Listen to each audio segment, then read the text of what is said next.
Clocks across the UK have moved an hour ahead as British summertime begins. In the northeast, mornings are darker for now, but evenings will stretch longer as spring progresses. We spoke to people in Newcastle to hear their thoughts on how this seasonal change affects daily life, routines and the pace of the day. I think it's an early night situation. Yeah, I don't sleep great anyway, so like I don't mind it when it's the other way around, and then you kind of get like an extra hour in bed. But then like having a long shift and then being told at the end of the shift, oh, you have one less hour in bed before your next one. I'm just kind of like, great, why am I doing this? It's like you haven't slept. It's just a long nap, isn't it? I know. I prefer to get the bus home when it's light.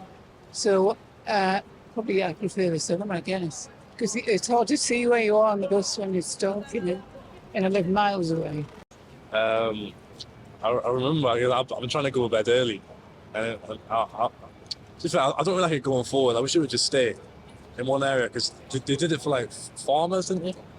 And it's not. I don't think it's really relevant nowadays to keep changing the clocks back and forwards, to be honest.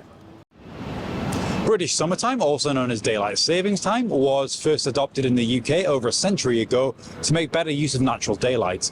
With clocks moving forward by 1 hour recently, the sunrise is now later and evenings remain brighter for longer. Across the northeast, residents might feel the morning shift more sharply, though the extended daylight in the evenings is often welcomed. Devices update automatically generally, but adjusting to change can still feel like a minor disruption to sleep and routines. Yeah, pretty much the same as that. I don't really see any purpose in it. Get up and go to work. You come back from work.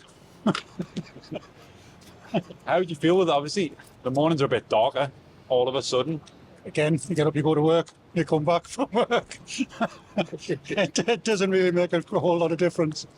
So it doesn't really affect like your daily routine? No, fair enough.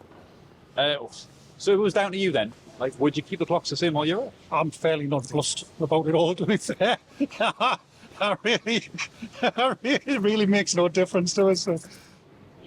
I would just like for simplicity. I know like our phones and my watches all update themselves these days, but just for just to keep life on a level. Do you know when it comes to changing the clocks, you have that one clock that you don't change until the 6 months time and you just let it run? It's the oven. It's the oven. Definitely oven and the car sometimes. For now, northeast mornings remain dimmer for a few weeks, but evenings continue to lengthen as spring progresses. British summertime will end on the 25th of October when clocks return to Greenwich Mean Time. Locals are adjusting to this shift in daylight with opinions reflecting the region's northern experience of the seasons.